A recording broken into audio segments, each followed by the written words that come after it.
That's my dog. That's my dog. What up? It's your boy Tone to Twizzle. And there's all got my new driver's license. All right, so small claims court. So I've been calling around for lawyers because I want to sue the people who basically had me evicted out of my spot.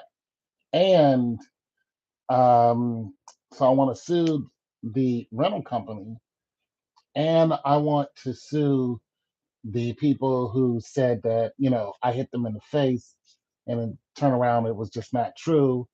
And my case got thrown out, just got thrown right out of court, but they criminally trespassed me from the old property, which is fine. So being that that happened, I was homeless, then I had to find a spot, but I had saved my money. I started saving my money. So, I did sleep outside for like a day. I slept in somebody's basement for a day. And then I ended up getting, Airbnbs because I saved my money. That's just it and that's all. I all the hustling that I do, I just don't go out and blow it frivolously on stupid stuff. I just save my money. What up? What up? What up? So that's how I was able to stay in the Airbnbs for 3 weeks and still be able to get this apartment. I just saved my money. Um, yes, I am. So basically, what I'm trying to do is, yeah, I'm trying to sue the people who caused all this ruckus. And I've been calling lawyers, and one lawyer told me, uh, he said, listen, it's $275 to set up a date to talk to me, and then I don't even know if I'm going to take your case. I was like, what? I was like, did you just say it's $275 just to meet with you, just to see if you're going to take my case? And then after that day, I owe another 270. I just hung up the phone. I was like, deuces. I'm not doing it. So small claims court is a thing. Now, in each state, small claims court is but so much money. So the reason why I have to go this route is because hiring a lawyer is just too much. I was trying to find a pro bono lawyer, so I was calling around for that. It's hard to find a pro bono lawyer, and everybody wants their money. Nothing wrong with that. That's what they went to school for. They got to pay their bills. I feel you. I've had a pro bono lawyer before, and things went the way they did. That lawyer could have told me a lot more than what he did, but he wasn't getting paid, so he didn't. So, you know what I'm saying? The pro bono lawyers don't put forth the whole effort. Another thing I found out in civil court, you cannot call a public defender because that's what I did. That's what I was told to do. So I called a public defender and they said, hey, we don't handle civil cases. So there's that for you guys who may want, may get into it with, I don't know, these people are, you take your car to a shop and then they rip you off. You may want to go to small claims court and find out what the amount that you're allowed to sue for in small claims court. So I found out that the state of Ohio, you can sue someone for up to $6,000. So 6 grand or less in small claims court. Well, that fits me just fine because I think I lost about through this whole scuffle. I would say my Airbnb was a grand. Me moving into this apartment was a grand and a half. Um, then I would be looking at, the damage on my vehicle is somewhere around, 2.5, 3 grand, maybe more. So 6 grand is right about where I'm at. Now, do I think these people have 6 grand in the bank? No, I don't. I don't. However, there is paperwork where you can garnish their wages. So my whole idea is not really trying to get money out of these people. even though that's what I'd like to do. But my whole thing is I want to put pressure on them because they've been doing this to people a lot. And the apartment complex is well aware of what these people do. So I turn around and I want to do the same thing to them. I want to sue them for as much as I can get from them, which is around 6 grand, because they're still trying to squeeze me for money. They told me that I still owe for rent, even though they kicked me out. I was like, what? They said, according to the contract that you signed, your rental contract, even if we ask you to leave, you still owe for that month. And I guess they're looking at it as the it's vacant. So as long as it's vacant, for that month, you owe us, not unless somebody else moves into it. And I'm like, you're out of your mind.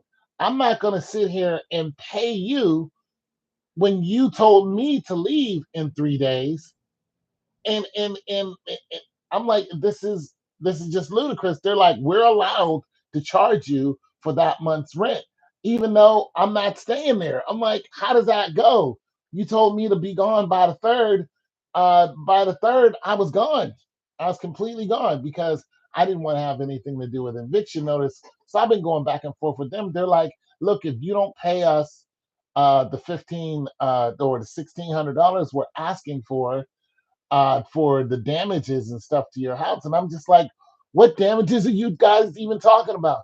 I have pictures to show that I cleaned the place and there was, like minimal damage or whatever you're talking about. And you kept my deposit of $250.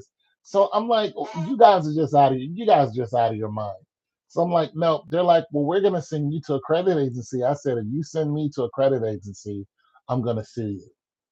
And that's just that. I'm gonna sue you in court. I'm taking you straight to court. So I'm dealing with an accident claim now, Tone. Yeah, yeah, you mentioned that about the pictures. Yeah, I have all.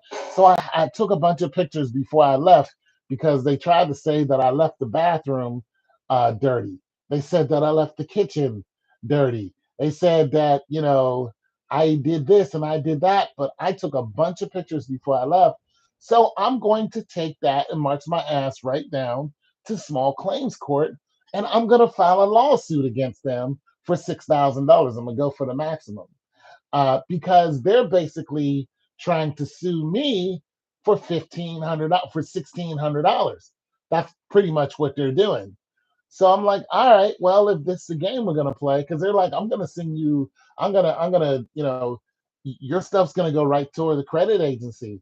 And listen, I am just now starting to work on credit repair. I know there's a whole bunch of people that are really into this, especially Black people, because yeah, well, Black people are, we catch on late. You know what I mean? We just do. We catch on late, and credit is a big, big, big deal. I really didn't care about credit because I dealt with all cash. And now I'm kind of wanting to fix my credit, even though my credit score isn't terrible. Matter of fact, when I looked at my credit score, it said that it's fair. So I'm like, cool. But that's because I don't go out and buy cars with credit.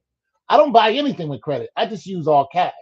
So anything that's damaging my credit is usually some bill that, from whatever. And then I'm finding out now that you can dispute all these bills that these people are asking for. So now I'm starting to get into credit repair. And as soon as I hits my credit score, of course, my credit score is going to go down. But as soon as they start sending me letters, I'm going to start disputing it. And that's just going to be that. So just letting you guys know where I'm at, what's going on with me. I mean, I'm chilling. Uh, Things ain't going the way I was hoping they would down here. You know what I'm saying? They did hire me. They sent me on these people. These people. This lady hired me, like the manager here, right? She hires me. She's like, listen, I want you to send you out on service calls. She's like, how much do you charge? I'm like, $75 an hour. She said, okay, cool. I'm like, what do you guys usually pay? She said $75 an hour. I'm like, we're on the same page, right? She's like, I want you, she sends me these 4 places that need done, right? I talked to the one lady. She's like, no, I don't even need stuff done. I go over to another lady's house. She was like, no, I don't need this done either, but the place is full of roaches. And I'm like, okay, I wasn't here to talk about the roaches. She's like, no, she's like, I'm not even home right now, but my apartment's full of roaches and my refrigerator leaks. I was like, I wasn't taking a call about your refrigerator, yada yada yada. So I spent 20 minutes on the phone listening to that lady talking about how bad her apartment is and how the health department's coming over, yada yada. I go to the next apartment, and they have a washer dryer, the one that's like a single unit. Um, and I look at this dryer and I'm like, so what's wrong with the dryer? They tell me when it spins, it makes, loud squeaking noises and it has no heat. They said the last person that came over said it was a heating element. And I said, yeah, that sounds about right, but it could be other things like a fuse. A fuse could go out. But if a fuse go out, you're not going to get any power. So I'm taking a whole thing apart. Takes me about an hour and a half to investigate the whole thing, yada yada yada. I pulled the thing out, pulled a whole drum out, look into it. Sure enough, the whole man, I'll put pictures up, but the whole heating element is busted, completely separated, and there's a when you have a dryer that is like that particular dryer, it spins on a single bearing, and the bearing is connected to the back of the dryer and it fits in a hole into the back of the dryer and it spins like this. But when that bearing, when it loses all the lubrication, it'll start because it's metal on metal. So it's pretty much finished. So I get in there and I look at it and I'm wiggling back and forth. I'm like, this is finished. I did that job. I went and looked at another dryer. There was a dead bird in the damn dryer. I'd taken it apart. It took me an hour to do that. I went to this other lady's house. I looked at her dryer. I took it apart, took the drum out. The band that goes around the dryer, it was snapped. So the lady, she says, well, send me an invoice. I send her an invoice. My invoice is like $330, right? 340 plus gas, 20 bucks in gas, right? Which is about right. So I did three dryers, so it's about $100 each. She gonna tell me that I'm too expensive because I told her, I said, listen, and listen, this is what she tells me before I even start. She says, let me know if any of them are over $100 because I need to know if they're worth fixing. So I take them apart. I tell the customer, I'm going to be back with your parts maybe today or tomorrow. I hit this lady up and I'm like, I need to go and get parts. And she was like, so you mean to tell me you don't have the parts for the I'm like, no, you take it apart, you figure out what's going on with it, you go buy your parts, so you'll be taking more than one trip. She gets upset at me and tells me this is not the service that we want. We want a full service. The only way you're going to get full service like that is if you know what's going on before you get there. And I'm asking her, I'm like, do you have a credit card or an account set up with any of the appliance stores so I can just go and get the stuff, charge it to your account, and then boom. I guess she expected me to pay for the parts. I was like, this is just ridiculous. I'm like, lady, I don't pay for parts. I'm not paying. Not to mention, you told me to take them apart and then notify you on if any of them are going to be over $100. Well, the answer is absolutely. Two of them is going to be over $100 because the one dryer, there's no power to it at all. So I'm like, these people need a new dryer. These other people, they need a damn bearing and a heating element that's well over $100. She gonna get mad at me because I didn't have the parts with me. I said, man, whatever. You know what I'm saying? I'm just, so they're not hiring me anymore. I'm like that's just half-ass backwards. You know what I mean? No part guy is gonna come down and have everything that he needs. They're just not. When they look at something, they're gonna be like, "This is what's going on."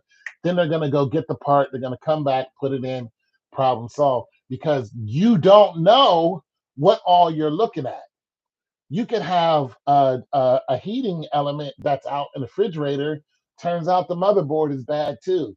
You can have, I mean, that's just the way it is. Everything is cyclical. So, yeah, so that went down quickly. I said, okay.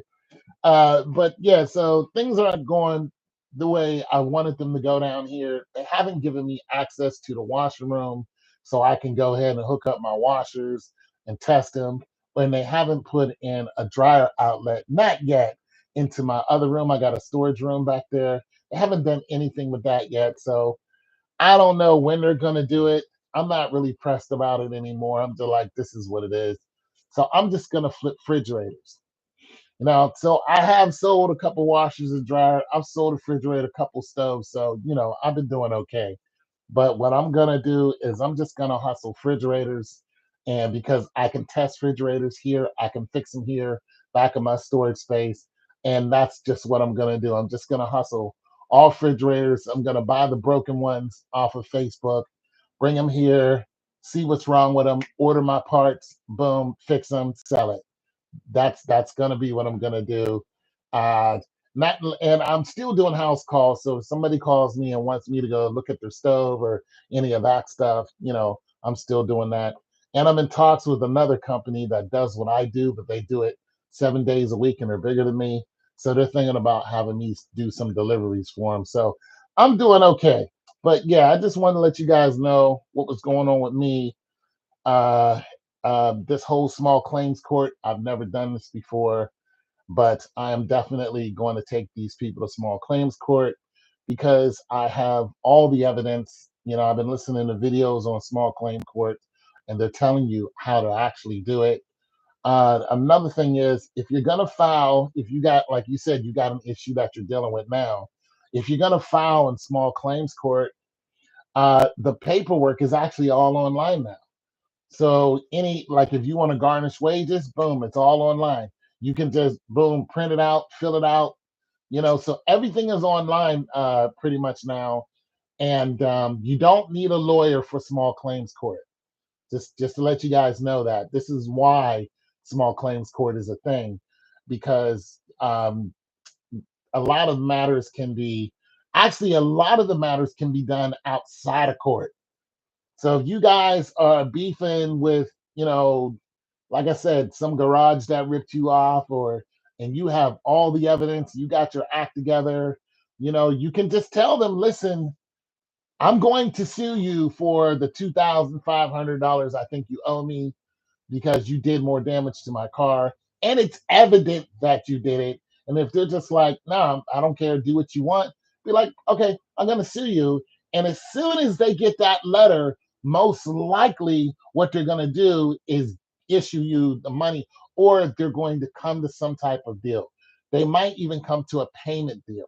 So the apartment that I moved from, that's what they're trying to do.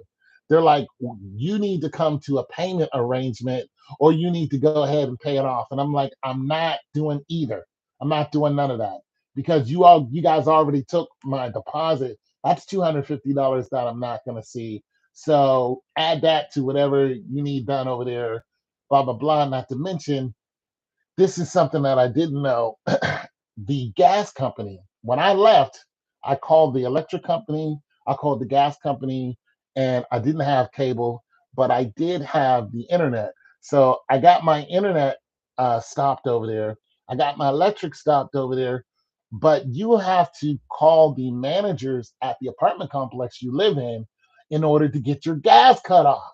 Well, they left my gas on, and I just got $100 bill that I had to pay, and I don't even live there no more. So I called the gas company. I tried to dispute it, but they issued me $100 bill anyway. So I just went ahead and paid it because if I leave here anytime soon, I'm gonna go to a place where I'm paying for my gas. So at this juncture, I do not pay for gas, electric, cable, even though I don't have a TV, internet. I don't pay for none of those. And water. I don't pay for water. I don't pay for none of those. But I do not have like a water hose hookup. I don't have that. I have to actually go to the laundromat, which is right there, and I have to pay. They have a little app that you do. I have to pay for the laundromat, so I can't wash my clothes on my own living in this spot. But nonetheless, I don't pay for those five amenities. So there's that. So it saves me about 400 or so dollars. I don't know. Let me see. 100, 200, 270. Water is about 35. So somewhere around $440, somewhere around there. So that's what I save by living here. And if I didn't have a storage unit, I mean, I would save a lot more, but my storage unit cost me $182. Nonetheless, you know, I sell one thing and it pays for itself. So as soon as I sell a washer or a dryer, which I have out of there already, boom, it's paid for itself. I've already sold 2 stoves and a refrigerator, and I'm getting more inventory this week. So yeah, that storage unit pays for itself, but eventually I'm gonna knock all my inventory down and I'm just gonna keep everything in my storage unit back here. So I'm just letting you guys know, if you're looking at suing somebody and you think that you got your act together, try small claims court. Don't just go and get a lawyer just because you have the money. You could save yourself a lot of money. Now, some of these lawyers, what they're going to say is, um, for a consultation, you don't have to pay us up front for a consultation. Then they're going to hit you in the head as soon as things get to rolling. So, mind you, and you also got to watch however much money you're trying to get out of whoever you're going to sue. So say you're trying to get $10,000 and you live in the state of Ohio, you're trying to get $10,000. You can get 10,000. You can't use small claims court to do it. Small claims court is only up to $6,000 in this state. So check your state and see what the amount is in your state before you go to small claims court. Not unless you're willing to settle for 70% of what you think that you're worth, which is better than nothing. So me, I think $6,000 is exactly what I'm due, and I would be happy if I got 6 grand. I would just go about my way, and let that be the reason. But these people are still trying to get money out of me, and that is what's really pissing me off. Not to mention, the people who started this whole brouhaha still live there, and they did not punish them at all. They're the one who started this whole mess, and they still live there. And I was telling them, I was like, why do these people still live there, even though they clearly told a lie, called the police, had me falsely arrested? Why do they still live there? Why aren't you kicking them out? You know why? Because they're agents. That's why. That couple is allowed to go and harass people, because if they can get somebody to move out, what happens is, especially somebody who's living there for 12 years like me, what happens is they come in, they remodel the place, they throw away the refrigerator and stove, boom, automatically gone. They take the tops, the kitchen tops, and they put granite up there, these nice granite tops, and they charge you $35 a month for as long as you live there for that damn granite top. They do that. They throw away the dishwasher, so they put new appliances in the kitchen. They take the whole cabinets, they toss them out, they put new cabinets in there, and then they charge you somewhere around almost $200 more a month than what I was paying. So yeah, about 200, maybe a little bit more. So that's their thing. Get the old people out, get the new people in after we remodel, and let's get money out of them. And that's what they do. So they keep cycling through people, and that's how they do it. They can just, like the one lady of the couple, she was taking dog feces and smearing it on people's doors. And when they found out it was her, the people didn't even fight with her, they just left. Boom, just like that. So that's what's going on. And they're probably doing this in a lot of different places, because Eden of Whitehall has a lot of different spots all over the place, and they like to kick out, you know, uh, they don't really care about old tenants. They don't care if you've been there for a while. They don't care. They have no love for you whatsoever, and they kick you out. However, they kicked me out on the pretense of criminal activity. And then I said, listen, you should have just waited until to see what the court said. They said what you should have did was fought the eviction notice. And I said the reason why I didn't fight the eviction notice is because if things would have, gone awry, then I would have had an eviction notice and I wouldn't have been able to get a place to live anywhere. People do not play. I'm telling you guys, if you're in a spot, stay there. Because if you get an eviction notice, nobody wants to deal with you. They automatically think you're a criminal if you get an eviction, or if you get an eviction on the last place that you stayed.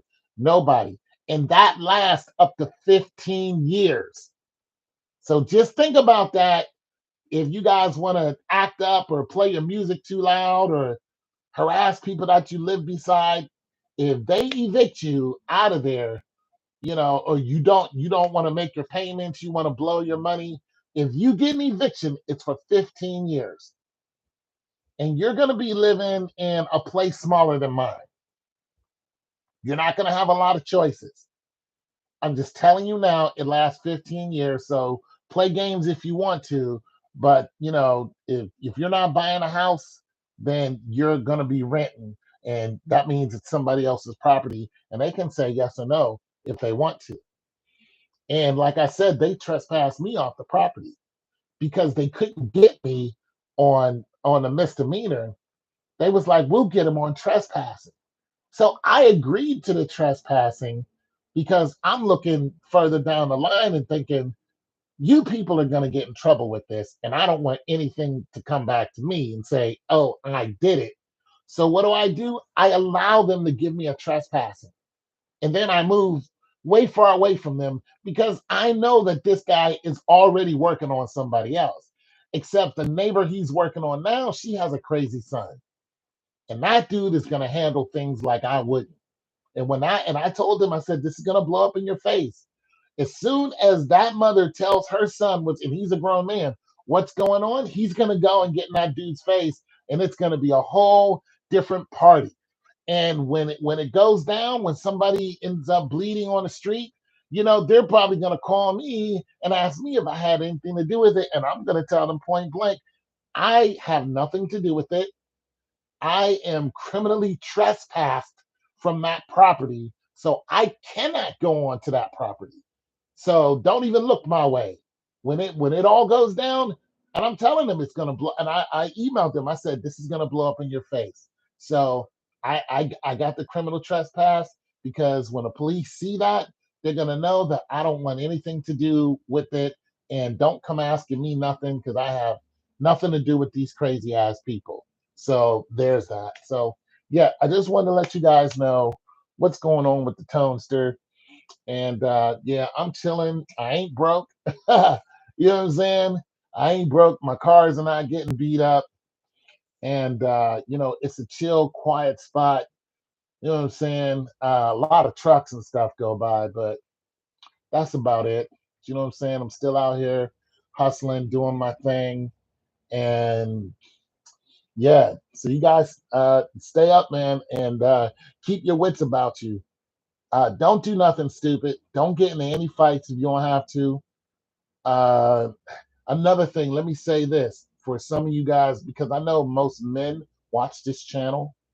Let me tell you something, and I might have mentioned this in the other one of my other videos that I've done.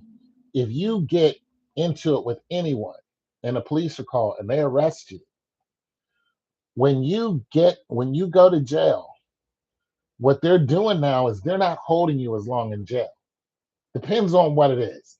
So if you get a misdemeanor, even if it's a lightweight felony, you know it, brother. You know it. I've been hitting the gym too. I gotta get back in there because my bench press is way under 315. So I've been doing my push-ups, bro, every day with the push-ups. I've been getting it in. So if you go to jail, misdemeanor or whatever, right? You're the one who goes to jail. They're gonna send you to jail. The next day, you're gonna go to an arraignment court. So you might even get out that next day on an OR. It all depends on what it is. You know what I'm saying? Even if it's a felony. So you might get out that next day on an OR, which is your own recognizance, right? So let's just say you and somebody else, y'all got into a fist fight. Boom, they said you started it. Police arrested you because two people said you started it. You have nobody to say that they started it. Boom, police arrest you. You go to jail. You're gonna get out the next day. Here's the big problem though. You're going to get out the next day, but you're going to have to go to a probation officer. They're going to contact you because what they're not telling you is when you get arraigned, the lawyer or the prosecutor for the court on the state side, the prosecutor on the state side, they have programs that automatically put you in probation. And if you go automatically into probation, if you agree to the terms, because they're going to talk to you and say, we're going to let you out on your on an OR, so and so, and you're going to, blah, blah, blah, blah. And you're going to go, yeah, because you're like, hey, I'm going to get the pink slip. I'm out of here. And it's literally a pink slip. And you're like, boom, I'm out of here the next day because it's better to fight out when you're out of jail than when you're in jail. So you're like, boom, I'm getting out of here. I'm going home, blah, blah, blah. The problem is that probation officer is going to have you come in to see him or her. And then they're going to have you start going through all of these jumps and hurdles that are going to cost you money. It's literally going to cost you money. So let me give you an example of that. So what my probation officer did was he would say, hey, I need you to come see me as soon as you get out of court. And I'm like, why do I need to go see him? I would tell my lawyer, I'm like, and I would say, yo, he wants me to come see. He's like, why does he keep wanting you to say? I don't know. You know what I'm saying? So let me see if I can show you guys this. So he had me do a mental assessment. And he had me go to a company called Brightview to do a mental assessment and or an evaluation mentally and a drug evaluation. Kind of find out that Brightview only does the drug evaluation, but they said they do the mental evaluation too. At first, they're like, I don't know if we do it. Then they're like, I'm gonna go ahead and do it. So you're gonna talk to a therapist that's there. She's gonna give you an evaluation. You think you're good, huh? No, you're not. You're not. That evaluation is going to cost you $20 when you get in there, right? And unless you got Medicare, that evaluation is coming out of your pocket, the whole thing. Now, it usually takes about 2 visits at the least, plus they're going to draw your blood and all this, 2 visits at the least to get your drug evaluation.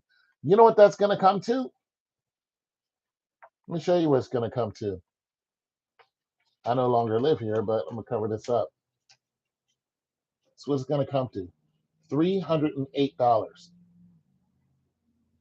That's not to mention the $40 that you paid every time you walked in the door. I talked to my lawyers about this. Turns out that this is a whole racket that they do. It's totally unnecessary. Not only that, the judge never ordered this. He never ordered it. It's the probation people who are doing it. So they send you to get an evaluation. You pay $20 as soon as you get in there, unless you're on Medicare. And it depends on what Medicare you're on. There's different parts of Medicare. If you're on SLMB, you're not going to get it. You have to be on full Medicare and able to do it for Medicare to pay for it. So basically, they're like, you're not on Medicare. Turns out that I was on Medicare, except I was on SLMB Medicare, which did not cover it. So I got billed $308 for 2 visits, which actually comes to $348 because I paid $20 each time I hit them. You see how they're doing you? I'm just telling you, you're going to be faced with this. And when I got to court, this wasn't even necessary. I don't even think the judge saw it. The only thing that was free was the mental evaluation because when I sent my probation officer the drug evaluation, he said you're supposed to have a mental evaluation too. And I was like, I thought it was all included there. He was like, no. So I had to call around to see who can give me a mental evaluation in like 2 or 3 days. Turns out that I had to go all the way up north to get this too. So I went to a mental hospital pretty much, and they gave me a mental evaluation, but they were like, we really don't do this. But what they did was they called up a therapist and they did it by video. So I was just like, wow, this is really crazy. So I'm in a mental hospital, which means when the door is closed, it's like a jail. Those people can't get out. So I couldn't have walked in and out whenever I want to. So basically, I did the whole, thing with that. None of that mattered because my case got thrown right out of court. I did all that for nothing, running around, gas to go here and here and here and here. Not to mention, if you ever have to get a mental evaluation, make sure you find out what kind you need. There are two different kind of mental evaluations. I'm letting you guys know this now. And you can get it for the one you can get for free usually. Uh, the mental evaluation, let me see if I can get this name right, or the mental assessment is a health. It's basically to see if you're healthy. So a hospital, any hospital can do this. You can walk right into an ER and have one done. Doesn't cost you anything. Basically, they're going to see if you're healthy. That's what they're going to do. But the evaluations that the courts want is to know if you have any mental issues. So there's a difference. One is more invasive than the other. One is going to ask you, do you want to kill yourself? Do you want to harm yourself? Do you want to harm anyone? And when they ask you this, they don't only go off your answer, they go off of your expression. So know that. And when the evaluation was over, she still gave me a low level evaluation, as meaning he still needs treatment. I was like, please explain this to me how I need treatment. She was like, it's the least that I can give you because I have to give you something. So I'm letting you guys know that if you get into any trouble and you're walking through those doors in jail, when they let you out, you're about to go through a whole financial um, turmoil where they're going to send you through this whole racket that they do. And once I let my lawyers know, my lawyers were so pissed. She went and told the judge, and the judge said, "Yeah, because he agreed to this whenever he got out on an OR, which is your own recognizance." So just a little heads up to you guys. I have a degree in healthcare, and I'm gonna tell you something. That doesn't mean nothing because healthcare is so far and wide. Like I didn't know any of this stuff whatsoever. You know what I mean?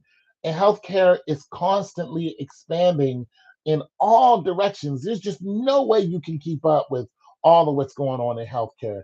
And it is growing every day. There's something else new in healthcare. It just goes this way. So another thing, if you guys are looking to get a degree in healthcare, make sure you get a degree in something that you specialize in. Don't just get a health administration degree, not or make sure you get a master's degree and specialize in something. Because if you don't, you're just going to be out here like a lot of us who have this degree, and people are looking at us like, so what? What do you know? You know what I mean? So now, if you can go into a facility and specialize in something, even if it's being a file clerk. I mean, you can actually be a specialist when it comes to medical filing. Did you know that? They actually have certificates that cost like $5,000 to get where you are a specialist at being a medical file clerk. Like, I didn't even know all this stuff. Now I'm looking this up like this is crazy, but yeah, it's a thing. So, if you're going to get a degree in healthcare, make sure you specialize in something. And some of those specialty programs cost like $20,000. So it's not cheap. But once you get it, you are a specialist in this area within the circumference of healthcare. And then you can just expand from there. Once you pay off that 20 grand, you might dip into something else that's going to make you climb up the ladder and make you more and more valuable. So there's that. Anyway, I don't think you guys got any questions for me, but that's just what I've been going through. And I'm in a place that's it's not isolated, but it's just not a lot of families down here. You know what I mean? It's not the same crowd and stuff, but the way I look at it is being out, I don't have to pay light, gas, water, cable, internet, and I'm saving myself for $500 a month. Um, I look at it like this: I'm gonna save my money. I'm probably going to educate myself in something else. I don't know, maybe I might get I might go ahead and get into, I don't know, I might sell insurance, or I might get into the restaurant business where, I'm a restaurant investigator. Or a health investigator, something like that to add on to my degree. And I might do that because I can just be a contractor. I don't have to work for anybody. And you guys know I don't want to work for nobody. I just want to be in and out, hand somebody some paperwork and keep going. But I will keep you guys abreast on the whole court thing if I actually file and go to small claims court. And I'll tell you what I learned, because I think this is information that we need to disseminate amongst each other, because a lot of times we think that we can't afford a lawyer and we let people screw us over. And I could have filed lawsuits against a lot of people and won, and I didn't even know. I got hit head on by a guy. He just decided to hit me cross lanes, boom. I didn't even know that I could have sued that guy up to 6 years. I found out the last year that I could have sued him, that I could have been had sued this guy, because he hit me head on. I could have put him in jail for assault and then went ahead and personally sued him, and he would have had to pay me. But I just let it slide. I said, boom, I looked at what I got out of it. So I'm just letting you guys know you don't have to do that. If somebody, they're doing you wrong, the mechanic did you wrong, your landlord is doing you wrong, you're well aware of this, you have paperwork that they're doing you wrong, and then they evict you, you can turn around and take them to small claims court. If you have money, you can actually call up a lawyer that specializes in tenant rights. And another thing is, you can call up you can call up what that lady tell me yesterday, personal injury. You can call up like a personal injury lawyer. I was like, wait a minute, what does that have to do with landlords and stuff like that? She's like, listen, you can call up one of these lawyers. They will also take that case. And personal injury lawyers, they're what? They're ambulance chasers. And their whole thing is, we don't get paid until you do, which is not exactly true, but they're kind of, but okay, so I had a case against an employer, and the I hurt my back, and the employer wanted me to continue working, and they were doing stuff that it was illegal to do. So then they fired me. So I was like, okay, cool. I called BWC, Bureau of Workmen's Comp. Bureau of Workmen's Comp fed me to a lawyer.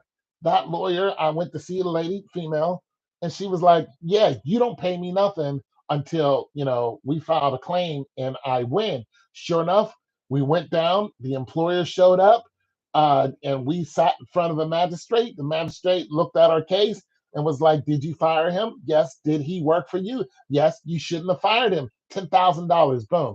I got $6,300 out of it. She got her third or whatever out of it, and boom, that was it. That was it. So there are situations where you can call people and you do not have to pay for a lawyer. Just to let you guys know that too. So you got an issue with an employer and they fire you, call BWC, especially if you get hurt, call BWC. You do not have to pay that lawyer up front. But if you're talking about an ambulance chaser, what's going to happen is there are different parts of the process in the law where they may say, hey, we don't get paid till you get paid.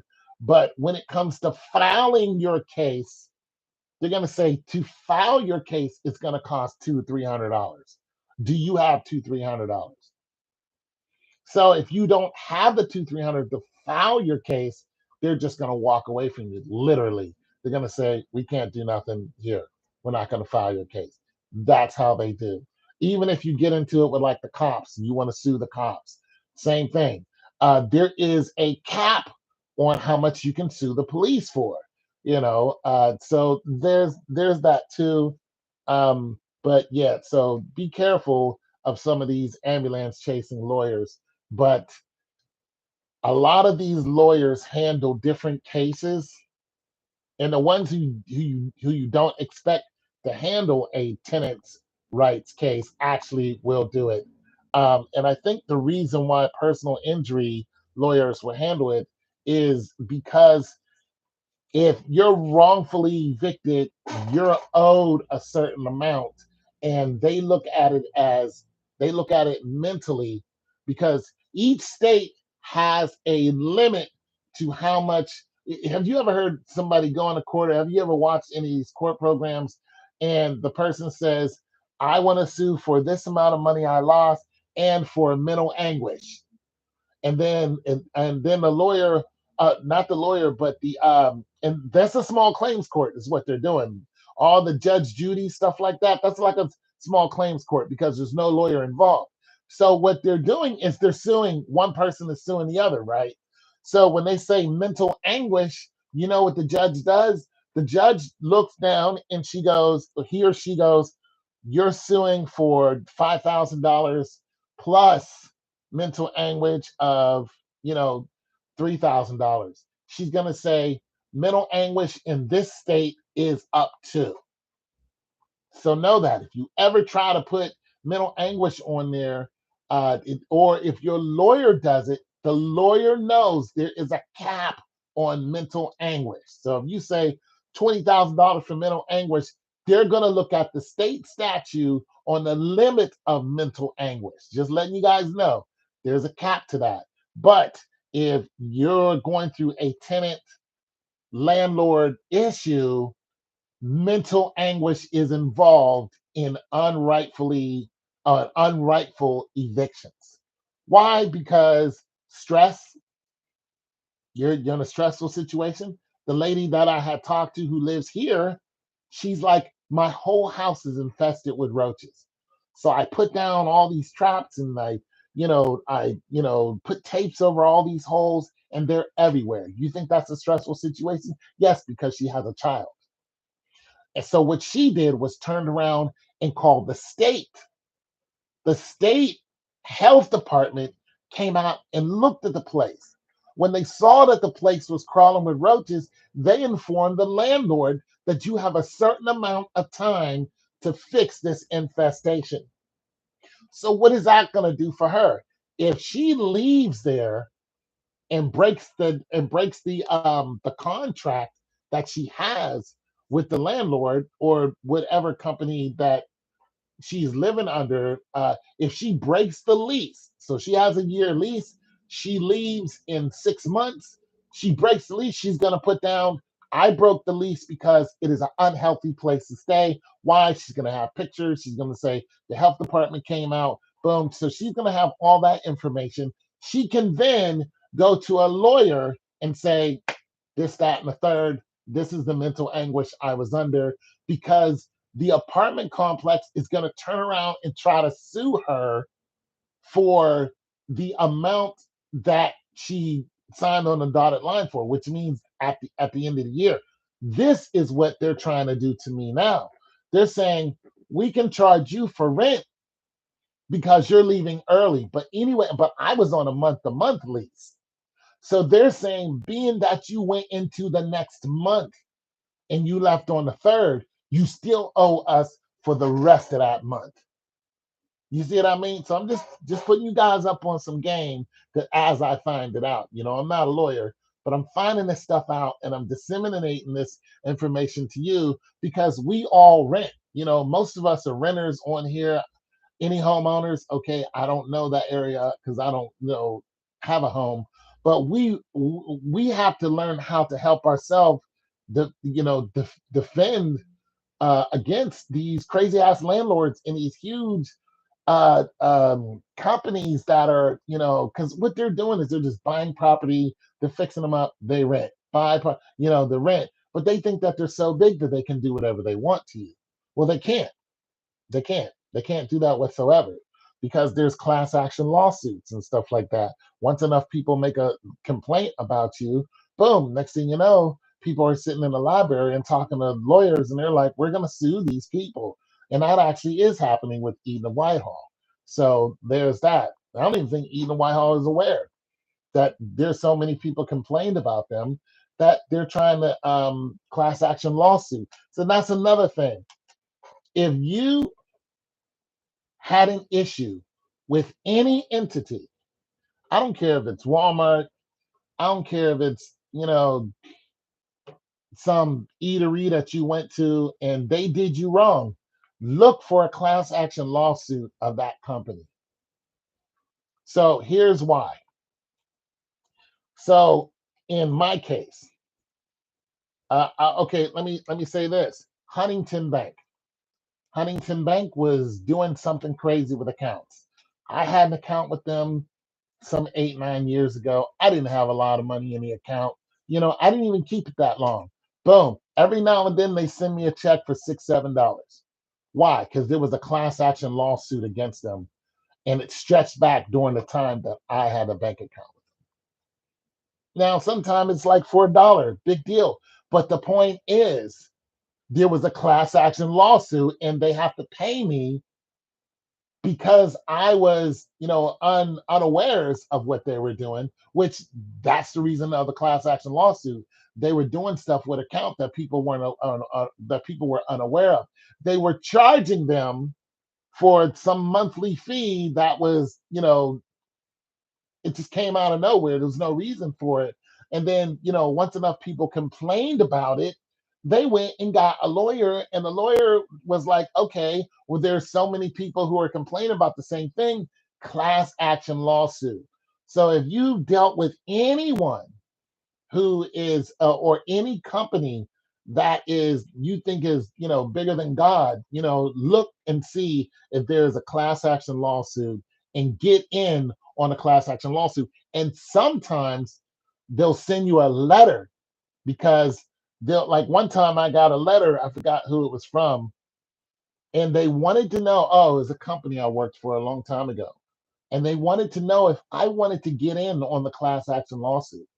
Now I said no because I realized what company it was for, and I was like, no, I don't even want to be bothered, because I knew it was going to be another one of those $1, I'll get it, I was, I don't want to be come down and have to do anything, but nonetheless, so I was like, it's just not important. So sometimes you'll get a letter and say, hey, did you live here during this time? Hey, did you go here, this, that, and the third? Maybe years later. What they're doing is they're getting enough people who are complaining about a particular entity and they're filing a class action lawsuit. Now, also in a class action lawsuit, you don't get a lot of money.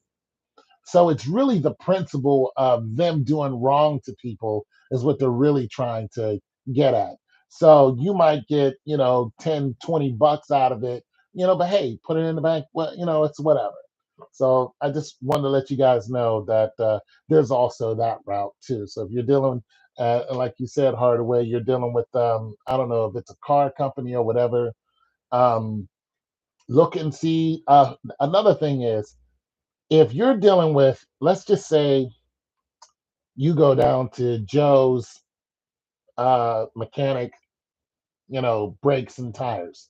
Well, you find out that when you look up Joe, you find out that he's not a standalone complex. You find out that he's actually attached to Sears. He's, and then when you're looking at, you're like, oh, okay, well, you're actually a subsidiary. You can actually go after the big dogs and look and see if there's a class action lawsuit from, Joe and other people, because what they're doing is if Joe is ripping people off and selling them used tires when they're supposed to be new, but they they still look new, they got the little nubs up, but you find out that they're actually used tires. Well, that's a lawsuit because you have to tell me that they're actually used tires. Just because they rolled out on a lot, you know, for 5 minutes doesn't mean that they're not used, because basically that's used. I want tires that have never been on a car. This tire has been on a car and rolled around a lot a couple times. That is used. Well, boom, you find out that Joe's been doing this. Why? Because he gets those tires at a discount. Those tires, instead of getting these, 70R, 215 that go on, a Tahoe or a Denali or whatever Chevy truck, he's getting these new. They would cost him, MSRP or whatever. They would cost him, before taxes. They might cost him for a whole set. Might cost him $300. He's gonna sell them to you for what? $600, right? But you're thinking that they're new.